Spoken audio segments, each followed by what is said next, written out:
What's up, guys? Dylan here with Flatirons Tuning. I'm in the shop with Wyatt here Howdy. to recap our trip down to PPIR. We took the 2022 out for the Pikes Peak Track Attack event. First impressions, it was a long drive down there. We drove the car to the track, about an hour and a half each way, so that gave us a pretty good sense of, daily driver use in the car.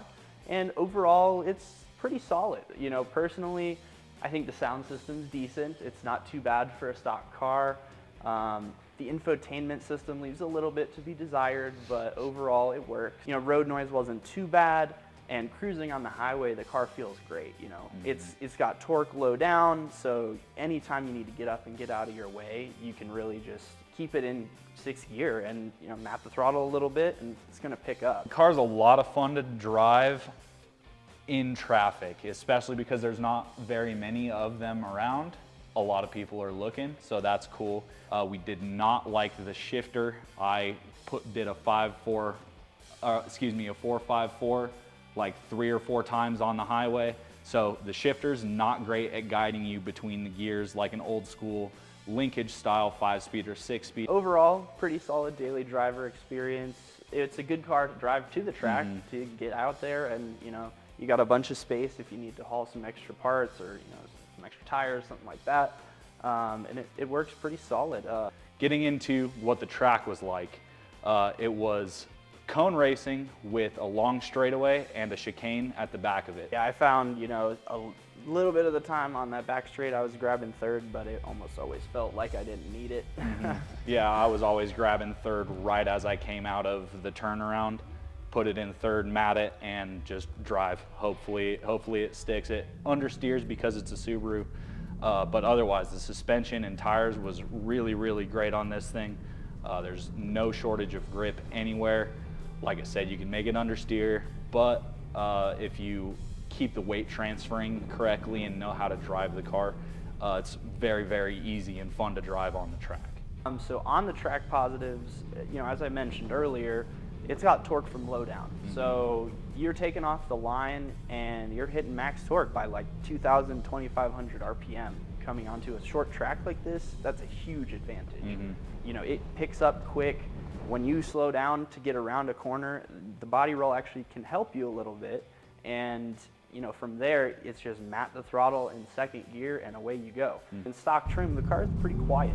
So getting up into like 4,000 or 5,000 RPM, you can't really hear the difference that much in the exhaust tone. So I found myself looking down to find my shift points a lot. Obviously that'll change with more experience in the car, but just coming off of no experience at all, it did take a little getting used to compared to my EJ, which makes bat out of hell noise. Yeah, and finding that shift point is very different because A, the powertrain has different power delivery. It comes on way earlier, and B, it's a lot quieter than what I'm used to. The car also has so much grip. Like in our last video that we talked about comparing this with the GR, Yaris, and Corolla, we talked about how much John and Wyatt liked this car on track because of the grip. I found the same thing.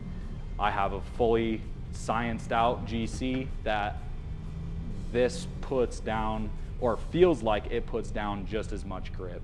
The Advans we put on this thing don't need any heat in them to actually make good grip on the track.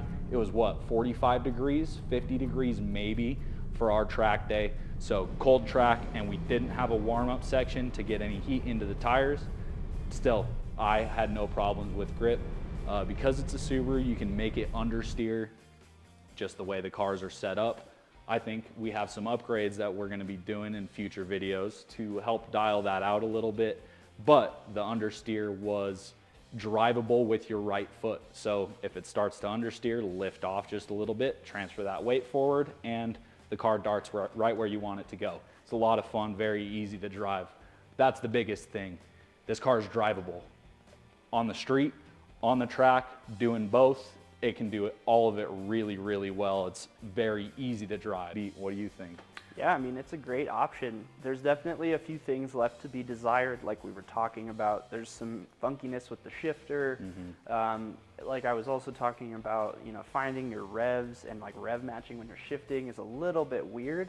So, you know, adding in an exhaust in the future and looking at some of these like bracing pieces that we can add in, sway bars, stuff like that.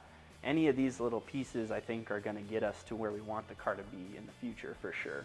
One sad note about the event this weekend is we didn't get a ton of data because, of course, one of the people in a rental Solstice had to spin out at the finish line and take out the laser system.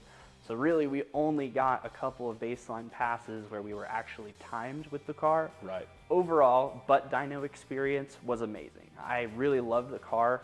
There was some things to be desired, but for a stock car out of the box to drive all the way to the track, handle it like it did, and come back with no issues was amazing. Yeah, very awesome car. I have a few complaints. My complaints are personal opinion and personal taste. So it's a great car for most people. Highly recommend it, and watch for our future videos on taking this thing back once we do upgrades.